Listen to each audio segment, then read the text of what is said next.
नमस्कार। आज से कुछ साल पहले मैंने एक डिजिटल मैगजीन में आर्टिकल लिखी थी। उसका टाइटल था sacking government is easier than removing a जज।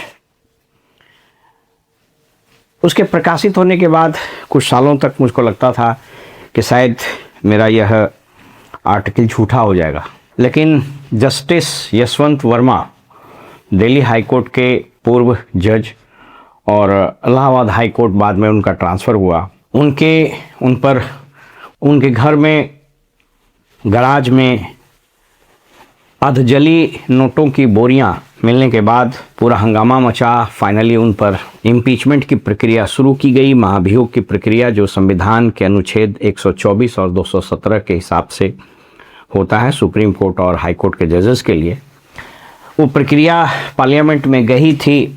उसके बाद जज साहब रिज़ाइन कर दिए। इसका मतलब ये हुआ दो चीज़। पहला कि इस मामले में वो दोषी थे या न थे, यह राज अब दफन हो जाएगा, और दूसरा कि उनको आजीवन पेंशन और रिटायर्ड जजों की जो सुविधाएं होती हैं वो मिलती रहेगी। यद्यपि यह दाग धुल नहीं पाएगा। अच्छा होता कि इन्वेस्टिगेशन होता, जैसा उन्होंने अपने रेजिग्नेशन लेटर या फिर उसके बाद कहा कि इतिहास ने उनके साथ बड़ा अन्याय किया, तो ये जांच होनी चाहिए थी।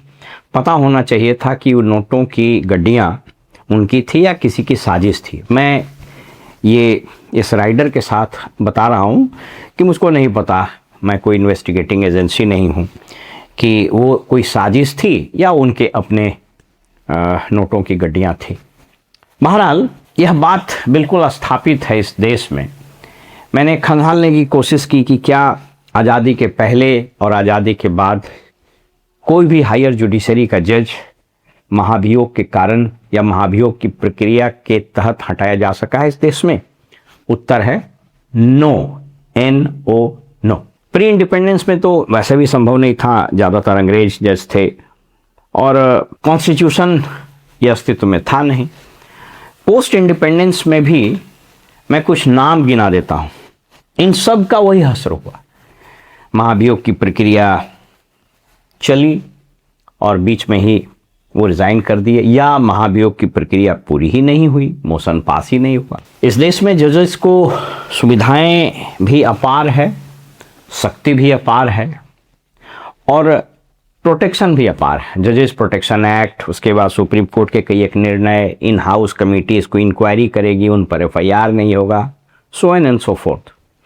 पहली घटना हुई थी 1993 में। मैं आपको गिना देता हूं कि कितने जज पर महाभियोग की कार्रवाई शुरू हुई या शुरू करने की कोशिश की गई और कोई महाभियोग के प्रक्रिया के तहत संविधान के प्रावधान के तहत हटाए नहीं जा सके। पहला justice V Ramaswamy, supreme court, 1993। इन पर वित्तीय अनियमितता के आरोप थे जब ये पंजाब और हरियाणा हाई कोर्ट के चीफ जस्टिस थे। ये इम्पीचमेंट प्रोसेस लोकसभा में ही फेल कर गया। ये इतिहास में पहला ऐसा मौका था जब हायर जुडिशरी के किसी जज को इम्पीच करने की कोशिश की गई थी। दूसरा तो हाल का 2011 का जस्टिस सौमित्र सेन। ये जज बनने से पहले जो वकील थे उसमें बहुत सारे घपले की शिकायतें आई थी, अखबारों में छपे थे और राज्यसभा में इनके विरुद्ध महाभियोग इम्पीचमेंट की प्रक्रिया पास हुई, लेकिन लोकसभा में जाती तब तक ये रिज़ाइन कर दिए। इनफैक्ट ये पहले जज थे जिनके विरुद्ध इम्पीचमेंट की प्रोसेस जो है वो हाउस ने पास किए थे, लेकिन उसके पहले ही रिज़ाइन कर दिए। रिज़ाइन कर दिए मतलब फिर महाभियोग खत्म। रिटायरमेंट का जो बेनिफिट है वो मिलता रहेगा, सारे दाग धुल गए। तीसरा justice PD Dinakaran, Sikkim high court और कर्नाटका हाई कोर्ट के पूर्व मुख्य न्यायाधीश। 2011 में जमीन हड़पने का सीरियस आरोप लगा था, जुडिशियल मिसकंडक्ट था। इसके पहले कि इन पर महाभियोग की कार्रवाई शुरू होती, रिज़ाइन कर। चौथा नाम justice JV Pardiwala, Gujarat high court में थे। इन्होंने एक कंट्रोवर्शियल स्टेटमेंट दिया रिजर्वेशन के लिए कि साहब रिजर्वेशन इंडिया में फेल कर चुका है, इस पर पुनर्विचार होना चाहिए, इसको ख़त्म कर दिया जाना चाहिए। 2015 में ये घटना हुई, पूरा हंगामा हुआ कि साहब इन पर इम्पीच किया जाए। 2015 में यानी ये सरकार आ गई थी नई वाली, मोदी जी की सरकार, लेकिन उसके बाद उन्होंने माफ़ी मांग ली, मामला ख़त्म हो गया। जस्टिस दीपक मिश्रा के विरुद्ध 2018 में जस्टिस दीपक मिश्रा पर बहुत तरह के आरोप लगे कि सरकार से मिले हुए हैं वगैरह वगैरह, जुडिशल मिसकंडक्ट और एब्यूज ऑफ अथॉरिटी, अपने अधिकार का गलत इस्तेमाल, बेजा इस्तेमाल के आरोप लगे थे। लेकिन एडमिशन स्टेज पर ही वाइस प्रेसिडेंट जो राज्यसभा के सभापति होते हैं वो ने उनको रिजेक्ट कर दिया। इसके अलावा कुछ चीज़ों, कुछ जजेस के पर इस पर चर्चा हुई थी। Justice S K. गांगुली या गंगेले, जस्टिस सी.वी. नागार्जुन रेड्डी और जस्टिस निर्मल यादव, उनके घर पर नोटों की गड्डी मिल गई थी, बाहर में कहा नहीं, वो किसी वकील के लिए दिया गया था। तो ये सब पर हुआ लेकिन हो नहीं पाया। और इस कड़ी में अंतिम नाम जो जुटा वह जस्टिस यशवंत वर्मा का। बड़ा सनसनीखेज मामला एक अखबार में छपा। एक पत्रकार ने इसकी खोजी पत्रकारिता करके वह तस्वीर सबसे पहले छापी कि उनके गैराज में अधजली नोटों की बोरियां मिली है। आग लगने की शिकायत उनके घर से की गई थी। ये दंपति कहीं घूमने गए थे, फिर दमकल आया, उसकी एक वीडियो क्लिपिंग भी आई। दमकल आग बुझाना शुरू किया तो देखा कि नोटों की गड्डियां हैं। न तो एफआईआर हुआ न कुछ हुआ। इन हाउस इंक्वायरी हुई। Justice Sanjeev Verma chief justice थे। बाद में खूब हो हल्ला हुआ, अखबारों में खूब छपा। लेकिन इस घटना ने एक चीज़ जरूर कर दिया कि जुडिशरी के बारे में सोशल मीडिया में बहुत ज़्यादा चर्चा हुई और खूब बातें हुई, अखबारों में जम कर लिखे गए, टीवी पर डिबेट्स भी होने शुरू हो गए जो अब तक नहीं हो रहे थे, लोग बच रहे थे। वो कहता है ना, बंद है मुट्ठी तो लाख की, खुल गई तो खाक की। उसके बाद इन पर इम्पीचमेंट का प्रोसेस शुरू हुआ। संभवतः दबाव पड़ा होगा और उन्होंने राष्ट्रपति को अपना इस्तीफा दे दिया है और इस्तीफा स्वीकार भी हो गया। इसका मतलब ये हुआ कि अब इन पर न तो इंक्वायरी होगी, न ये मामले पर अब कोई और बहस होगी।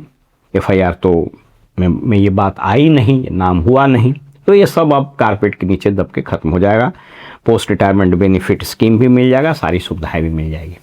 इसलिए मैंने कहा कि वक्त आ गया है कि समाज से, लीगल ल्यूमिनरीज से, वकीलों से, प्रेस से, पार्लियामेंट से भी यह आवाज़ उठे कि साहब आर्टिकल 124 और 217 में अमेंडमेंट कीजिए कि एक बार इम्पीचमेंट का प्रोसेस शुरू हो गया तो उनके रेजिग्नेशन के बाद भी वो ख़त्म नहीं होगा। जैसे गवर्नमेंट सर्वेंट पर अगर कोई करप्शन के आरोप लगते हैं तो वो रिटायर भी कर जाता है तो पेंशन रूल है, उसमें प्रोविज़न है, वो प्रोसीडिंग्स चलती रहती है।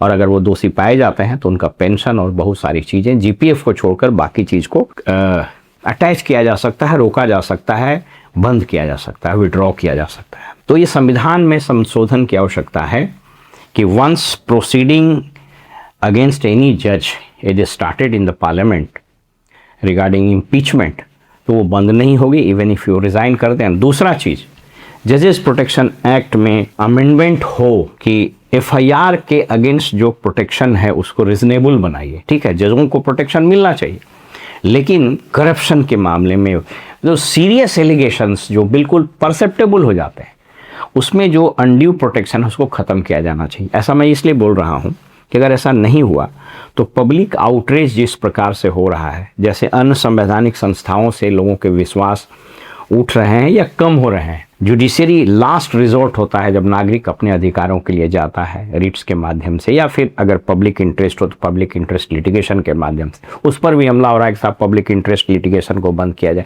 हालांकि इसमें भी तथ्य है कि पब्लिक इंटरेस्ट लिटिगेशन का बहुत बेजा इस्तेमाल होता है। मैं बिहार में बहुत सारे ऐसे पब्लिक इंटरेस्ट लिटिगेशन लगाने वाले सो कॉल्ड एक्टिविस्ट और वकीलों को जानता हूँ जिसने इस माध्यम से सरकार और अधिकारियों पर दबाव डाला, उसका खूब एक्सटॉर्शन किया और बहुत पैसे बनाए। कुछ वकील साहब तो चले भी गए इस दुनिया से। बहरहाल रिजनेबल रिस्ट्रिक्शंस जरूर रहने चाहिए। तात्पर्य है कि कानून और संविधान में जो राइट टू इक्वलिटी है वो सिर्फ पढ़ने का विषय नहीं, याद करके परीक्षा में लिखने का विषय नहीं, भाषणों में बोलने का विषय नहीं, पार्लियामेंट में लच्छेदार बात रखने का विषय नहीं। यह दिखना चाहिए, होना चाहिए और सबसे बड़ा चीज़ महसूस होना चाहिए। इस पर आपकी क्या राय है मेरे इस स्टेटमेंट पर? Sacking government is easier than removing a जज। सरकारों को हटा देना आसान है बनिस्बत जजों को हटाने से। फिलहाल में इजाज़त दीजिए और आप देखते रहिए वॉइस ऑफ रिपब्लिक। नमस्कार।